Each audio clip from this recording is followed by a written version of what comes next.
Assalamualaikum warahmatullahi wabarakatuh.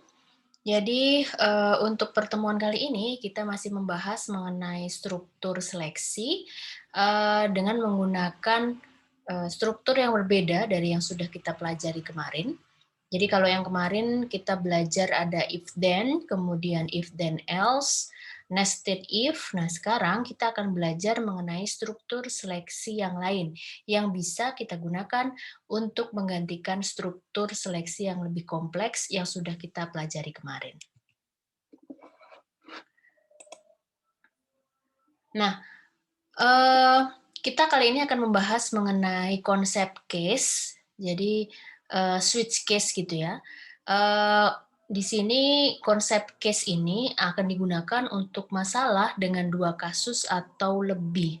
Jadi, pada intinya struktur case ini dapat menyederhanakan penulisan if then else yang bertingkat-tingkat atau bentuk nested if, seperti yang sudah kita pelajari di pertemuan sebelumnya.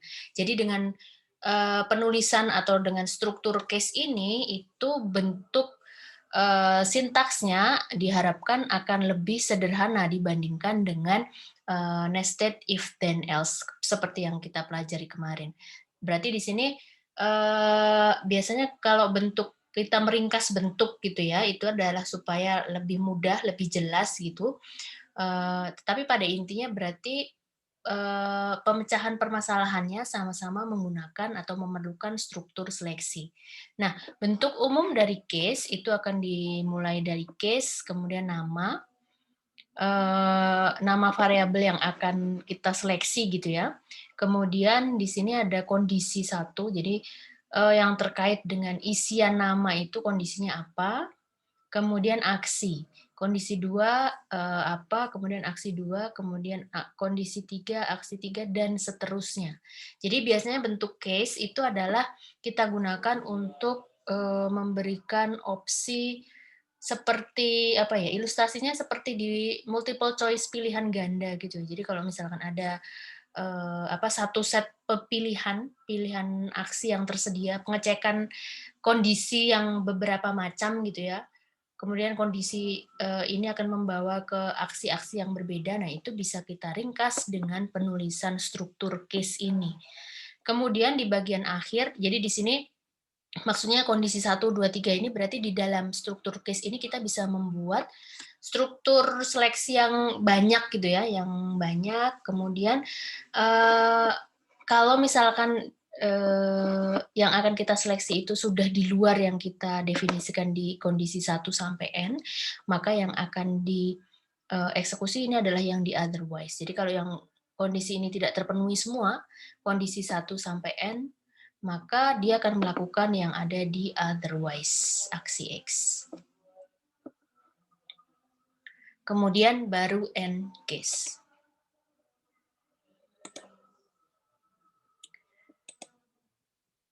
Kemudian, bentuk yang kedua adalah dengan case of. Jadi di sini, untuk konsep case ini bisa dituliskan dengan yang pertama adalah case tadi, case nama, kemudian kita definisikan kondisi, aksi, nah kemudian yang kedua adalah case of. Nah, untuk bentuk umumnya, untuk yang case of itu adalah kita cek atau kita tuliskan ungkapannya, ungkapan yang mau dicek gitu ya, terus di bawahnya ini adalah daftar case label. Jadi, label satu, label 2, label 3 ini adalah, eee pilihannya gitu ya, pilihan-pilihan, kemudian statement satu, statement 2, statement 3 ini adalah aksi-aksi yang akan dilakukan. Jadi di sini statement satu ya berarti jika, daftar case label satunya ini terpilih gitu ya. Kemudian kalau misalkan dia bukan daftar case label satu berarti dia akan cek apakah daftar case label 2. Kalau iya berarti dia akan, melakukan statement 2 kemudian akan langsung out atau keluar dari struktur case. Nah, pada struktur, yang berikutnya yaitu adalah case of else. Jadi perbedaannya apa, di sini terlihat pada di sini, di bagian akhir untuk yang case of itu ketika, tadi kan ketika ketemu daftar case label satu berarti ada aksi yang dilakukan gitu ya. terus baru out atau keluar dari case. Tetapi di sini dengan case off, kalau misalkan daftar case label 1 bukan, daftar case label 2 bukan, 3 dan seterusnya sampai N enggak ada, berarti dia akan langsung keluar. Nah, jadi di sini kita bisa membuat, kalau misalkan 1 sampai N tadi tidak terpenuhi, maka akan melakukan sesuatu. Nah, itu kita akan membuat dengan struktur yang ketiga, yaitu case of else. Jadi di sini pada struktur case of else ini berarti nanti ada else-nya. Jadi seperti case of ini tetapi ada else sehingga ketika label 1, 2, 3 sampai N tidak terpilih, maka dia akan masuk ke struktur else.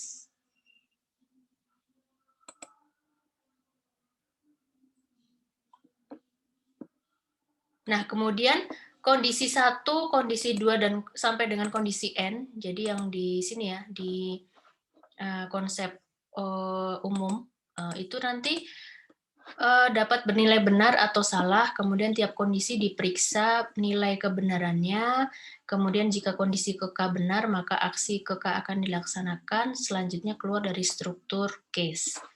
Yang tadi bentuk tadi, yang ini tadi proses pengecekannya,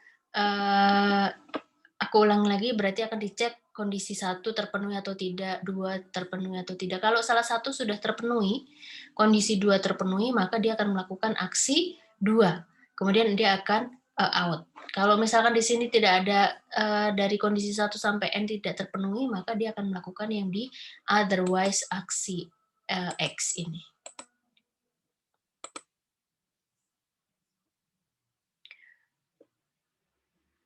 Jadi di sini poinnya adalah, poin penting di sini bahwa statement sesudah otherwise bersifat opsional. Jadi kita bisa membuat struktur ini ya dengan otherwise ini itu adalah pilihan. Kita mau pilihan kondisi yang mau dicek itu apakah dia kalau tidak terpenuhi akan langsung keluar gitu ya, atau akan ada pesan yang muncul misalnya, itu kan berarti pesan yang muncul itu adalah suatu aksi kan.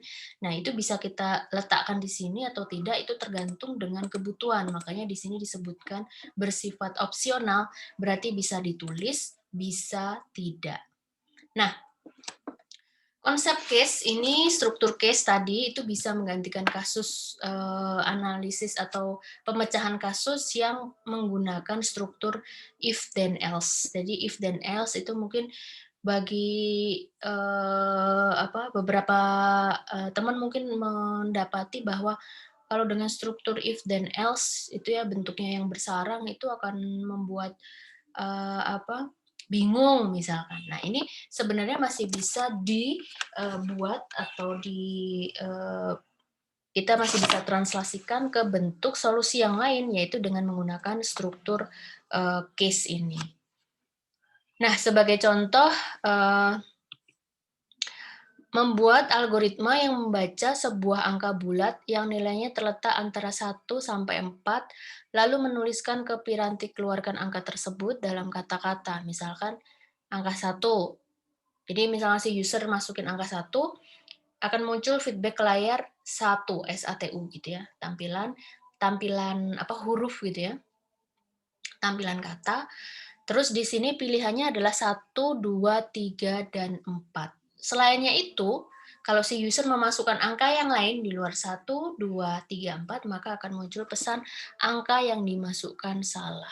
Nah, penyelesaian permasalahan ini dengan menggunakan struktur Pascal, nanti kita bisa membuat seperti ini ya, untuk algoritmanya. Ini masih algoritma. Di sini berarti menggunakan if then else. Jadi if di dalam if itu. Jadi di sini kita buat 1, if angka 1, maka akan write 1, muncul ke layar 1, 2, 3, dan 4. Kalau selain 1, 2, 3, 4, berarti terakhir ada else, otherwise. Berarti otherwise itu maksudnya ketika angka yang dimasukkan selain 1, 2, 3, 4, maka akan muncul angka yang dimasukkan salah. Nah, ini kita bisa melihat bahwa ini kan sebenarnya adalah operasi yang sederhana gitu ya. Jadi hanya memasukkan suatu inputan, terus aplikasi akan mengembalikan feedback. Di sini sama sekali nggak ada proses penghitungan, proses apa seleksi yang rumit gitu ya. Di sini hanya pure user memasukkan suatu input, terus aplikasi akan membalas gitu. Nah, tetapi ketika dilihat bentuk strukturnya ini kok kayaknya, dengan struktur if then else, terlalu panjang gitu ya. Nah, ini sebenarnya bisa kita sederhanakan menjadi struktur case tadi. Jadi misalkan angka yang akan dimasukkan di sini contohnya adalah A, kemudian, masuk ke variabel A ya dengan readline, jadi si user memasukkan angka, masuk ke variabel A, sehingga di dalam case-nya itu akan ditulis case A. Nanti isi A itu akan dicek berdasarkan ini adalah kondisi, apakah A sama dengan 1? Jika iya, maka write 1. Apakah A sama dengan 2? Write 2. Kemudian apakah A sama dengan 3? Write 3. Apakah A sama dengan 4? Write 4. Nah, jika 1, 2, 3, 4 ini tidak terpenuhi, maka yang akan dilakukan adalah diperintah setelah otherwise. Seperti ini.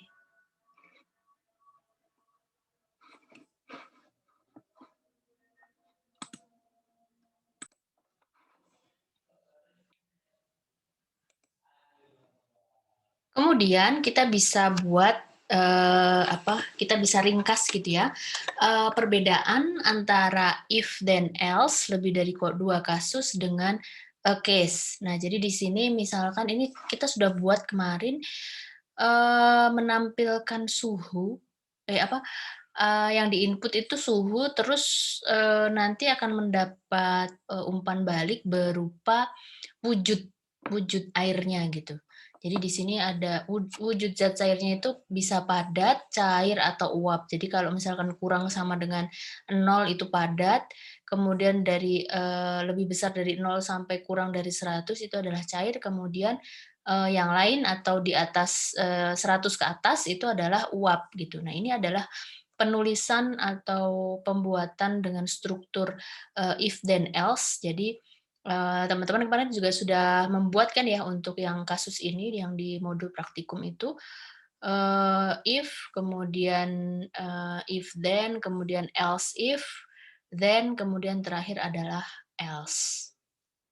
Nah, dengan, dengan pembuatan struktur case itu kita bisa buat dia menjadi seperti ini saja. Jadi sudah langsung, kita buat interval gitu, interval untuk, masing-masing wujud cairnya, kemudian nanti dia akan otomatis mengecek apakah kondisi suhu yang dimasukkan tadi masuk ke dalam kondisi salah salah satu dari pernyataan kondisi tersebut ini.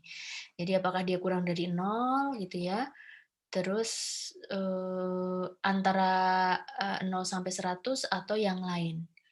Yang lain ini kan berarti otomatis akan yang di atas 100 gitu ya. Nah, di sini yang perlu diperhatikan bahwa dalam struktur case, itu harus sama. Jadi, yang mau diseleksi itu apa, T, nah itu yang akan dimasukkan ke dalam case-nya. Jadi kadang yang sering lupa itu, suka terjadi perbedaan nama variabel antara yang dituliskan di case ini dengan yang akan diseleksi gitu. Ini berarti harus sama. Karena kan ini merupakan satu struktur case. Jadi yang mau cek kondisinya, itu adalah yang akan kita tuliskan di dalam case-nya. Kemudian dengan contoh, contoh program dengan bentuk case off. Nah, di sini, ini juga, sama ya. Jadi prinsipnya seperti tadi, tapi, kita bisa buat, dia itu sebagai karakter gitu ya. Si user ini akan memasukkan dalam bentuk karakter, karakter huruf, terus nanti akan dikeluarkan, feedback-nya berupa kalau nilainya A berarti sangat baik, B baik, C cukup, D kurang, dan E gagal. Jadi di sini, bentuk dengan case off itu adalah tanpa, tanpa dalam kurung gitu, terus ada off-nya. Nah, Sekali lagi bahwa yang kita masukkan di sini, ini berarti adalah, variabel isi dari variabel nilai. Nah, berarti di sini yang teman-teman harus perhatikan bahwa, ini, isian atau pengecekan kondisi di dalam struktur case of-nya itu tipe datanya harus sesuai dengan nama variabel yang kita tuliskan di case of awal ini, dengan tipe data di awal. Jadi harus match. Ini kan berarti karakter ya. Nah, jangan sampai di luar ini nilai,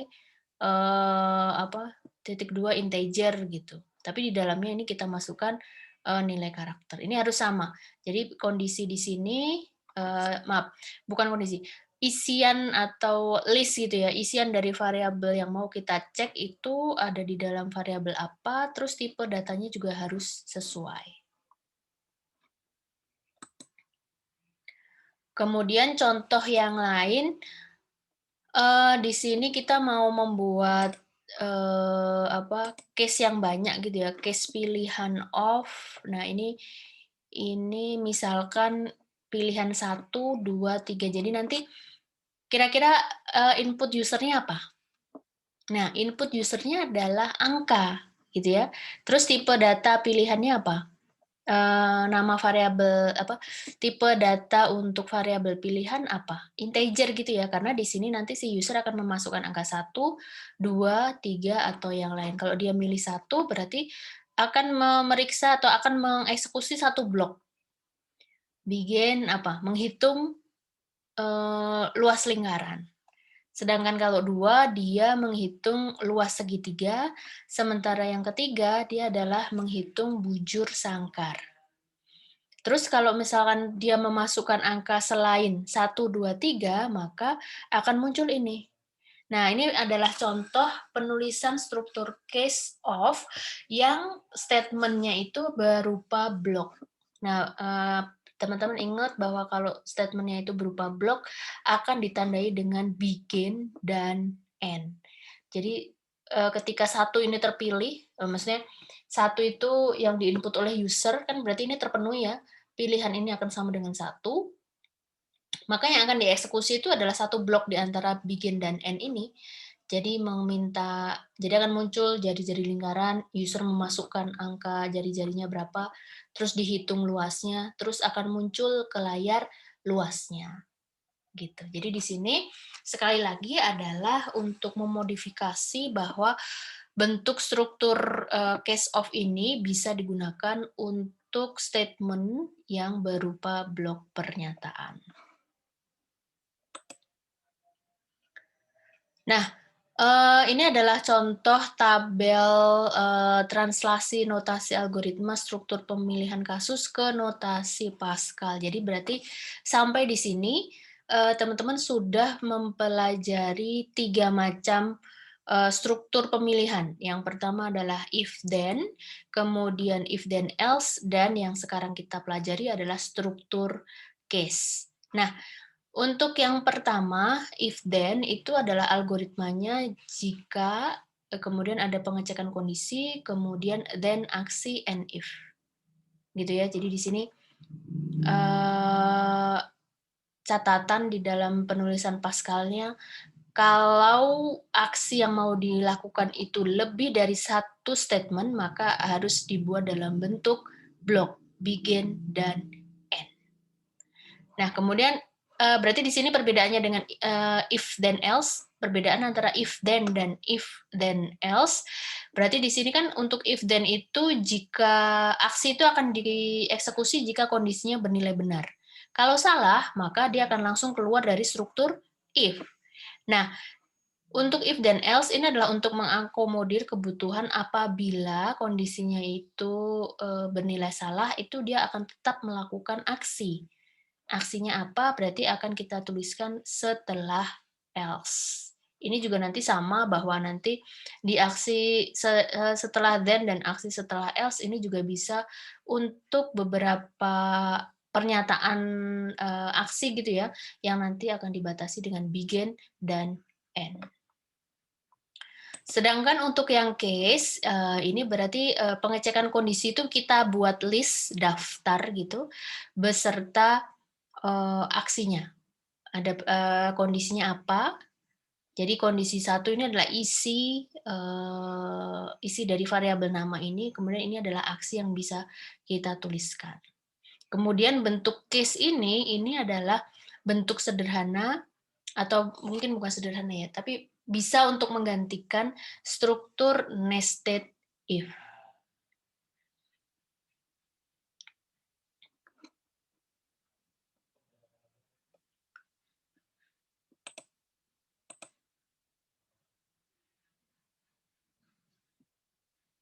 Kemudian di sini untuk translasi untuk penulisan struktur case ya, struktur case tadi bisa untuk me-replace tadi dengan nested if, tapi bisa juga langsung dituliskan dengan case nama case of. Kemudian di sini ada catatan tadi, maaf. Untuk yang cara 2 ini diterapkan bila kondisi berupa ekspresi yang operatornya bukan sama dengan, kemudian atau bila operatornya sama dengan namun konstanta di ruas kanan sama dengan tidak bertipe integer, karakter, atau boolean. Jadi ini lebih spesifik untuk yang kondisi berupa ekspresi yang operatornya bukan sama dengan. Kemudian untuk yang di sini nilai 1, nilai 2, dan seterusnya adalah nilai yang bertipe integer, karakter, atau boolean. Jadi di sini yang kita tuliskan di case of itu tadi ya, itu adalah yang tipenya integer, karakter, atau boolean. Tapi kalau misalkan dia tidak bertipe itu, teman-teman bisa buat dengan struktur yang nested if seperti biasa. Dan apakah ada perbedaan antara kalau persoalan itu dipecahkan dengan nested if dan case gitu ya. Nah ini teman-teman bisa pakai, ini kan saling menggantikan ya, saling menggantikan apabila memungkinkan. Nah, dalam prakteknya ya teman-teman bisa pilih gitu. Ini kayak preference aja. Teman-teman sukanya pakai bentuk yang mana gitu. Kalau bentuk yang lebih fleksibel tentu saja adalah yang ini ya, yang bentuk struktur nested if, sementara kalau yang case tadi itu kan akan lebih terbatas untuk yang tipe-tipe data tertentu ini tadi. Nilai ini, integer, char, atau boolean. Nah, ini adalah contoh lain, contoh penggunaan case juga, tapi di sini adalah nama bulan. Nah, di sini adalah untuk mengilustrasikan bahwa kalau misalkan teman-teman itu nggak pakai struktur case, ini bisa dibayangkan penulisan struktur if then-nya, nested if-nya itu kan akan panjang gitu ya, akan sampai 12, akan penuh gitu ya, karena di sini 12 terus terakhir akan else bukan bulan yang benar.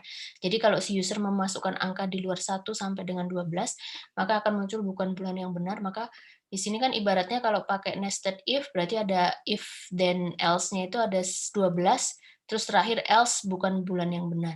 Nah, itu kan sangat kompleks ya kan, padahal yang diminta itu kan sebenarnya simple, hanya memasukkan angka, terus memberikan feedback nama bulannya gitu. Nah, ini dengan penulisan struktur case itu adalah seperti ini. Jadi angka bulan perbedaannya sekali lagi kalau dengan case itu dituliskan nama variabelnya, ekspresinya apa gitu ya, terus aksinya. Sementara kalau yang case of itu dia langsung dimasukkan isinya. Isinya ke dalam isi dari variabel angka bulan ini. Jadi apakah angka bulan itu sama dengan 1, apakah sama dengan 2, dan seterusnya. Jadi kalau secara lebih ringkas ya tentu saja penulisan struktur case untuk kasus ini akan lebih ringkas dibandingkan dengan penulisan nested if. Terus ini adalah contoh lain juga, algoritma menu 4 persegi panjang. Jadi di sini algoritmanya adalah untuk menampilkan menu perhitungan 4 persegi panjang. Jadi di sini si user akan diminta untuk memilih menu dan melakukan proses penghitungan. Jadi ada terkait dengan persegi panjang, tapi yang mau dihitung itu komponennya sesuai dengan pilihan si user. Jadi contohnya di sini yang akan muncul dulu itu adalah ini ya, pilihan menunya. Terus kalau 1 itu hitung luas, hitung keliling, itu 2, 3 adalah panjang diagonal, dan 4 adalah keluar dari program. Nah, ini nanti adalah teks yang akan muncul pertama, kemudian dilanjutkan dengan struktur case. Struktur case-nya nanti berarti untuk yang nomor menu sama dengan 1 berarti akan menghitung luas, terus keliling, terus ini diagonal, terus yang nomor 4 itu adalah right. Ketika ditranslasikan ke Pascal berarti bisa dibuat seperti ini. Ada deklarasi variabel yang akan digunakan untuk di semua menu, terus menunya dicetak dulu, baru ke struktur case. Jadi ada case nomor menu off. Jadi ada 1, 2, 3, dan 4. Dan perhatikan bahwa di sini karena ada beberapa statement gitu ya di dalam setiap pilihan case-nya, maka digunakan struktur block. Kemudian untuk di contoh yang berikutnya adalah menentukan indeks nilai ujian. Jadi di sini kita cek dulu algoritmanya. Ini juga sudah pernah kalian buat dengan struktur if ya. Nah, tapi di sini nanti bisa dibandingkan pada saat penulisan struktur Pascalnya itu mana yang lebih ringkas gitu. Karena di sini prinsipnya sama bahwa nilai akan diberi interval, kemudian akan diberi grade huruf gitu ya, A, B, C, D, dan E. Ini adalah algoritmanya, jadi batasnya adalah lebih kecil dari 40, 40 sampai kurang dari 55, 55 sampai dengan kurang dari 70, terus 70 sampai dengan kurang dari 80, terus 80 ke atas itu adalah A. Nah, ketika ditranslasikan, itu nanti kita bisa buat ya, di sini perhatikan bahwa struktur case di dalam algoritma indeks nilai ujian tidak dapat ditranslasikan karena masing-masing kondisi pada tiap kasus merupakan ekspresi yang operatornya bukan sama dengan. Nah, perhatikan di sini bahwa struktur kondisi ini pakai tanda lebih kecil ya, lebih kecil sama dengan, lebih kecil, tidak berisi sama dengan. Perhatikan dengan yang struktur case yang lain, ini kan dia akan sama dengan ya, sama dengan 1, sama dengan 2, sama dengan 3 gitu. Ini. Nah, sedangkan di struktur nilai ini, di struktur nilai, dia memiliki tanda yang bukan sama dengan, sehingga akan dibuat tetap dengan menggunakan if, then, else. Kalau pengen dipaksa pakai case berarti gimana? Ya berarti dia harus dibuat menjadi struktur sama dengan gitu ya, yang berarti kalau kita buat seperti itu kan berarti listnya akan panjang gitu, karena semua akan memuat tanda sama dengan. Nggak bisa dibuat interval seperti ini gitu. Nah, jadi kita tetap stick dengan penggunaan if, then, else. Nah, ini sekali lagi menunjukkan bahwa tidak semua kasus itu bisa dibuat dengan struktur case. Memang struktur case lebih praktis, tetapi di sini dia kurang fleksibel tadi karena struktur seleksi pengecekan kondisinya itu harus sama dengan, tanda sama dengan gitu. Jadi kita kembali ke yang sudah kita pernah buat dengan nested if, then, else, sampai dengan else. Kemudian untuk yang contoh berikutnya adalah algoritma untuk mengecek mencetak nama-nama provinsi bila diberikan nama ibu kota di Pulau Jawa. Nah, ini kan perhatikan bahwa yang mau kita cek ini sama dengan gitu ya. IBK, variabel IBK-nya itu sama dengan Jakarta, berarti nanti akan dituliskan nama provinsinya. Akan dikembalikan nama provinsinya berarti DKI Jakarta. Bandung, Jawa Barat, Semarang, dan seterusnya.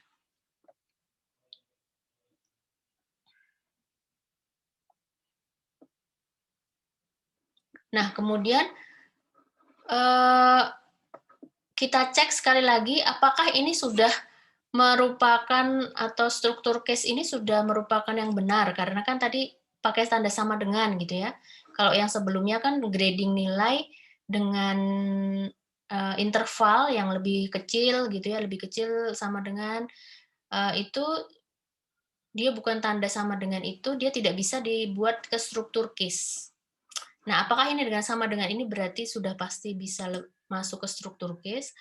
Nah, ternyata di sini tadi di tabel yang di awal yang berwarna biru tadi di sini perhatikan bahwa meskipun tadi menggunakan tanda sama dengan, tetapi nilai pada ruas kanan tanda sama dengan itu bertipe string.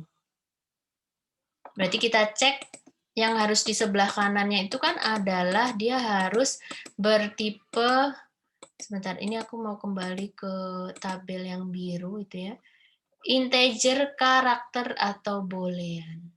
Kalau string berarti dia harus kembali ke bentuk nested if gitu. Jadi meskipun di sini tanda sama dengan, tetapi tipe data yang di sebelah kanan tanda sama dengannya itu adalah bertipe string. Berarti dia hanya bisa dibuat dengan struktur if, then, else seperti ini. Gitu ya.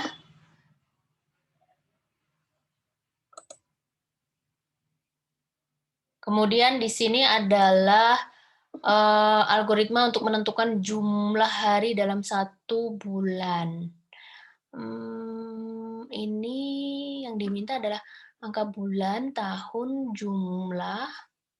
Jadi di sini dia akan menentukan jumlah hari dalam 1 bulan. Maksudnya itu kan ada jumlah hari yang 31 gitu ya, terus 30 sama 29. Di bulan Februari. Di bulan Februari itu kan ada yang 29 sama yang 28 dengan dia tahun kabisat atau tidak itu ya. Nah, jadi di sini kita buat list bahwa angka bulannya itu untuk yang bulan 31, yang jumlah harinya 31 itu adalah bulan 1, 3, 5, 7, 8, 10, dan 12, sementara yang 30 itu adalah 4, 6, 9, dan 11. Terus kalau angka bulannya itu 2, maka jumlah harinya antara 29 sama 28, tetapi di sini ada pilihan lagi. Apakah tahun mod 4 ini sama dengan 0 atau tidak sama dengan 0. Nah, jadi nanti di sini bisa pakai case, kemudian yang di sebelah sini di dalamnya ini bisa pakai struktur if seperti biasa. Jadi ini seperti ini contohnya. Jadi yang akan dieksekusi untuk yang 1, 3, 5, 7, 8, 10, 12, dan 4, 6, 9, 11 itu adalah langsung mencetak gitu ya, mencetak jumlah hari. Nah, sementara yang 2 ini yang akan dieksekusi adalah struktur if ini. Satu struktur if ini, antara 29 atau 28.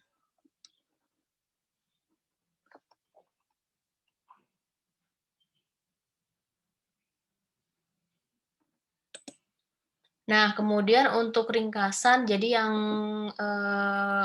sudah kita pelajari tadi bahwa struktur case ini bisa untuk menggantikan struktur nested if itu dengan beberapa catatan gitu ya. Jadi tetap untuk mengenai fleksibilitas itu masih dipegang oleh struktur if then else, karena untuk penanganan atau penyelesaian masalah dengan bentuk nested if itu kan tidak ada batasan tertentu mengenai variabel maupun operatornya. Sementara untuk case itu akan terbatas pada pembatasan-pembatasan tadi jenis variabel dan operatornya. Jadi ini merupakan hal yang penting karena jangan sampai teman-teman salah menanganinya gitu ya. Jadi di sini kan berarti teman-teman tetap harus memilih gitu ya, struktur apa yang lebih yang lebih tepat untuk digunakan, apakah yang nested if gitu ya, atau yang struktur case. Terutama setelah mempelajari tadi kebutuhan dari masing-masing penyelesaian permasalahan. Jadi tidak hanya preference, sekali lagi kalau misalkan persoalan tersebut bisa ditangani dengan nested if maupun case, itu kan berarti kita tinggal pilih gitu ya, mana yang menurut kita paling nyaman untuk kita buat, yang paling mudah, paling cepat. Nah, ini adalah preference, tapi kalau misalkan dia memiliki keterbatasan, ya berarti nggak bisa dipaksakan. Kalau memang dia tidak bisa dibuat ke dalam struktur case, ya mau nggak mau, itu harus diselesaikan dengan nested if. All in all, berarti teman-teman harus menguasai semuanya, keduanya tadi. Ketiganya malah. Jadi ada struktur if then else, kemudian struktur case. Baik, terima kasih untuk materi kali ini. Saya cukupkan. Wassalamualaikum warahmatullahi wabarakatuh.